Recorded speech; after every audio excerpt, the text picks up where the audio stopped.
మరి ముఖ్యంగా ఆంధ్ర రాష్ట్రానికి సంబంధించి ఇద్దరు ఆ కాల్పుల్లో ఉగ్రవాదానికి బలైపోయారు. వారిలో ఒకరిని విశాఖపట్నంలో నిన్న నేను చూడడం జరిగింది, ఆ కుటుంబాన్ని పరామర్శించడం జరిగింది.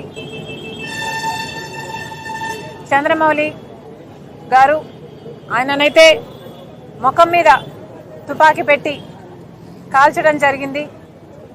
ఆయన భార్యని కలిస్తే మేమేం పాపం చేశామమ్మా, మాకెందుకు ఇలా జరిగింది అని చాలా బాధపడింది. తనొక్కటే కాదు, చనిపోయిన వాళ్ళందరి కుటుంబాలు కూడా సైట్ సీయింగ్ కోసం అని వెళ్ళిన వాళ్ళు, లేకపోతే పిల్గ్రిమేజ్ కోసం వెళ్ళిన వాళ్ళు, అలా టూరిస్టులుగా పిల్గ్రిమ్స్గా ఏ ఆయుధాలు లేకుండా సంతోషంగా వెళ్ళొద్దాము అని ఇంట్లో నుంచి బయలుదేరిన వాళ్ళు హఠాత్తుగా ఇంత ఘోరంగా, ఇంత బ్రూటల్గా చాలామందికి హెడ్ మీద కాల్చారు. ఇంత భయంకరంగా చనిపోయేసరికి ఏ ఒక్క కుటుంబం కూడా భరించలేకుండా ఉంది. ఈరోజు దేశం మొత్తం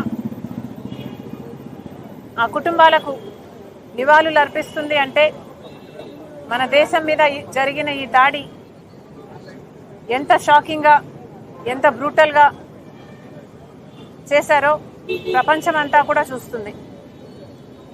మరి ముఖ్యంగా చెప్పాలనుకున్నది ఏమిటి అంటే, ఇది మన దేశం మీద జరిగిన దాడి, కానీ ఇదేదో ఒక దేశం మీద జరిగిన దాడి లా కాకుండా ఒక మతం మీద జరిగిన దాడిలాగా బీజేపీ, ఆర్ఎస్ఎస్ దీన్ని పోర్ట్రే చేసే ప్రయత్నం చేస్తున్నారు. ఇది చాలా దురదృష్టకరం. చనిపోయిన వారిలో చాలా మటుకు హిందువులు ఉన్నా కూడా గుర్తు పెట్టుకోవాలి, ఒక ముస్లిం కూడా ఉన్నాడు. ఆ చనిపోతున్న హిందువులను కాపాడే క్రమంలో ఆ ముస్లింని కాల్చడం జరిగింది. ఇది ఒక మతం మీద జరిగిన దాడి కాదు, ఇది భారతదేశం మీద జరిగిన దాడి. కానీ బీజేపీకి సంబంధించిన మీడియా అయినా, సోషల్ మీడియా అయినా ఇది ఒక మతం మీద జరిగిన దాడిలాగా సృష్టిస్తుంది. ఇది చాలా దురదృష్టకరం.